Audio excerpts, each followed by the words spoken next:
अगर आपसे पूछा जाए कि भारत ने दुनिया को सबसे बड़ा बौद्धिक उपहार क्या दिया, तो शायद आपके जहन में आएगा कि योग, आयुर्वेद, वेद, शतरंज या सर्जरी जैसे जवाब। लेकिन इन सब के बीच एक ऐसी खोज है जिसके बिना आज की दुनिया की आप कल्पना भी नहीं कर सकते। यह है जीरो। आज हम जिस जीरो को मामूली सा नंबर समझ करके यूज करते रहते हैं, वही शून्य कंप्यूटर से लेकर के साइंस, बैंकिंग से लेकर के मोबाइल फोन और आर्टिफिशियल इंटेलिजेंस तक हर चीज इसी शून्य की जड़ से जुड़ी है। और इस शून्य की जड़ें और इसकी सबसे पुरानी लिखित पहचान भारत की मिट्टी में दर्ज है, मध्य प्रदेश के ग्वालियर में स्थित चतुर्भुज मंदिर की दीवारों पर। यही वजह है कि हिंदी की मशहूर फिल्म पूर्व पश्चिम में एक्टर मनोज कुमार कहते हैं कि जब जीरो दिया मेरे भारत ने, दुनिया को तब गिनती आई। ये सिर्फ एक गीत नहीं है, बल्कि ऐतिहासिक सच्चाई भी है। लेकिन सवाल यही है कि शून्य आया कहाँ से, किसने इसको गढ़ा और पत्थरों पर किसने इसको उकेरा, ये इतना खास क्यों है? आज हम इसी सवाल की जवाब ढूंढने की कोशिश करेंगे। नमस्ते, मेरा नाम है आयुष और आप देख रहे हैं कड़क। मध्य प्रदेश के ग्वालियर किले के पास एक शांत लेकिन ऐतिहासिक मंदिर खड़ा है, जिसका नाम है चतुर्भुज मंदिर।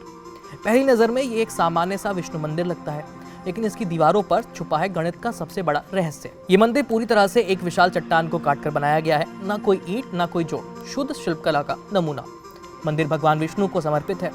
गर्भगृह में 4 भुजाओं वाले भगवान विष्णु की प्रतिमा है और चारों ओर छोटे छोटे मंडप बने हुए हैं जहां साधना और ध्यान किया जाता है। बाहरी दीवारों पर देवियां, अप्सराएं और पौराणिक कथाएं उकेरी गई हैं, लेकिन इसकी असली पहचान छुपी है उन संख्याओं में जो मंदिर की दीवारों पर पत्थर में खुदी हुई हैं। चतुर्भुज मंदिर की कहानी समझने के लिए हम आपको 19वीं सदी में लेकर के चलते हैं।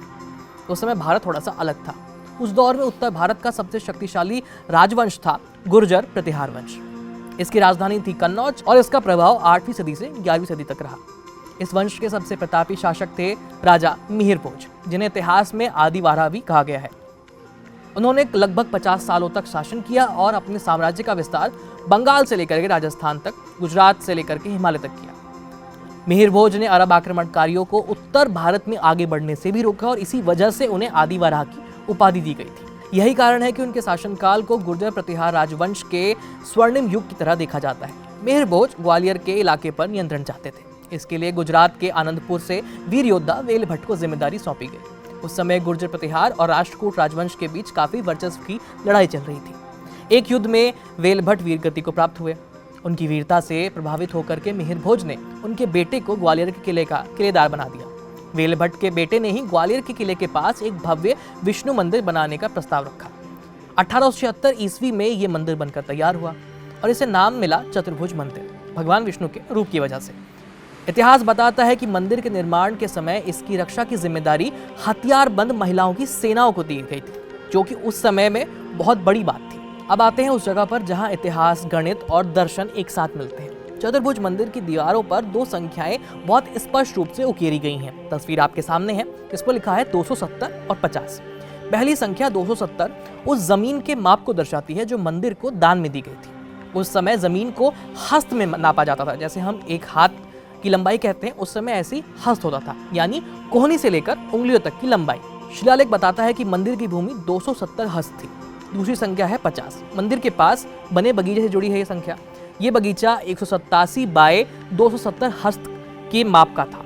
इस बगीचे से रोजाना 50 फूलों की मालाएं बना करके भगवान विष्णु को अर्पित की जाती थी और यही बात लिखी है उस शिलालेख पर। लेकिन इन संख्याओं में सबसे खास है शून्य, 270 और 50।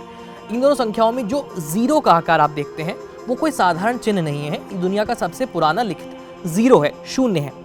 और ख़ास बात यह है कि ये वही गोल अंडे जैसा जीरो आकार है जिसे आज हम नॉर्मली रोज़ाना अपने कैलकुलेशन में यूज़ करते हैं।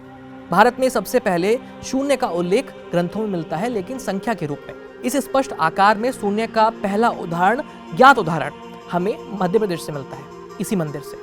यहीं से शून्य का एक विचार निकल करके सामने आता है और ये संख्या बनती है। भारत में शून्य का अर्थ सिर्फ कुछ नहीं रहा, बल्कि संस्कृत में शून्य का मतलब है रिक्तता, लेकिन उसी रिक्तता से मोक्ष का रास्ता भी निकलता है। ऋग्वेद में शून्य को अभाव के रूप में देखा गया, जबकि बौद्ध दर्शन में शून्यता का अर्थ होता है मन को विचारों से खाली करना। 2013 में ब्रिटिश लेखक एलेक्सिस बेलोस ने BBC रेडियो के कार्यक्रम निर्वाणा बाय नंबर्स के लिए चतुर्भुज मंदिर का दौरा किया था। वहां उनकी मुलाकात जिवाजी यूनिवर्सिटी की गणित प्रोफेसर रेणु जैन से हुई। इस मुलाकात के दौरान प्रोफेसर रेणु जैन ने उन्हें बताया कि जहां पश्चिम में जीरो का मतलब कुछ नहीं होता है, लेकिन भारत में जीरो का मतलब मोक्ष भी है। अक्सर कहा जाता है कि भारत ने दुनिया को जीरो दिया। ऐसे ये बात काफी हद तक सच है, लेकिन पूरी सच्चाई थोड़ी सी जटिल हो जाती है। चीन और बेबीलोन में भी शून्य का इस्तेमाल होता था, लेकिन सिर्फ प्लेस होल्डर के रूप में। चीन में जहाँ पर जीरो का जिक्र मिलता था वहाँ पर खाली स्थान छोड़ दिया जाता था। वहीं बेबीलोन में एक खास चिन्ह का इस्तेमाल होता था, लेकिन मॉडर्न जीरो वाला आकार वहाँ पर यूज नहीं होता था। वहीं भारत में पहली बार शून्य को एक स्वतंत्र संख्या का दर्जा मिलता है, एक ऐसा नंबर जिसकी अपनी कोई वैल्यू है। भारत के अलावा किसी और सभ्यता में जीरो को एक नंबर के रूप में अपनी कोई अहमियत नहीं दी गई है। इसी को गणित के इतिहास में द ग्रेटेस्ट कंसेप्चुअल लीप कहा जाता है। 5वीं सदी में आर्यभट्ट ने दशमलव प्रणाली में शून्य को प्लेस होल्डर के रूप में स्थापित कर दिया, और 7वीं सदी में ब्रह्मगुप्त ने शून्य के साथ गणितीय नियम बनाए, जैसे कि प्लस करना, माइनस करना, गुणा करना। हालांकि डिवीजन में यानी भाग करने में शून्य को लेकर के थोड़ा सा भ्रम रहा, लेकिन तब तक दिशा साफ हो चुकी थी। 8वीं सदी के अरबी गणितज्ञ मोहम्मद इब्न मूसा अल ख्वारिज़मी ने भारतीय अंक प्रणाली पर आधारित एक पुस्तक निकाली, जिसका नाम रखा गया हिसाब अल हिंद। यहीं से बीज गणित यानी कि अलजेब्रा का विकास होता है भारत के आधार पर। 12वीं सदी में फिबोनाची इस ज्ञान को यूरोप ले गए। फिर जीरो के नाम बदलते चले गए। संस्कृत का शून्य अरबी में सिर्फ कहा जाने लगा। इटालियन ने इसे ज़ेफ्रो कहा, और अंत में अंग्रेजी भाषा में ये बन गया जीरो। तो क्या चतुर्भुज मंदिर से भी पुराना है शून्य? जवाब है हाँ।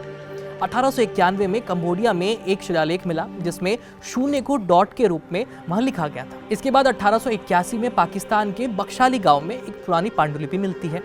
इस पांडुलिपि में शून्य के सैकड़ों उदाहरण थे। पहले वैज्ञानिकों ने सोचा कि ये पांडुलिपि शायद 8वीं से 12वीं सदी की है, लेकिन 2017 में जब इसकी कार्बन डेटिंग हुई तब बात बहुत चौंकाने वाली निकली। ये पांडुलिपि दरअसल 3री या 4थी सदी की थी। इस पांडुलिपि में शून्य को बस एक छोटे से बिंदु के रूप में दिखाया गया था, यानी भारत कई हजार साल से जीरो का इस्तेमाल कर रहा है। लेकिन मॉडर्न जीरो के आकार का दुनिया में सबसे पहला सबूत और इकलौता सबूत मध्य प्रदेश के चतुर्भुज मंदिर में मिला है। संयोग देखिए कि भारतीय दर्शन में शून्य से शुरुआत होती है और शून्य पर ही सब अंत हो जाता है, यानी निर्वाण मिलता है। आज चतुर्भुज मंदिर ASI द्वारा संरक्षित है। हजारों लोग इसे देखने के लिए आते हैं, सिर्फ भक्ति के लिए नहीं बल्कि उस शून्य को देखने के लिए जिसने दुनिया को गिनती सिखाई। उम्मीद है कि शून्य की ये कहानी आपको भी उतनी ही रोचक लगी होगी। इसी के साथ इजाजत दीजिए, मिलेंगे आपसे अगले वीडियो में एक और ऐतिहासिक कहानी के साथ। तब तक के लिए धन्यवाद। मेरा नाम है आयुष। देखते रहिए कड़क।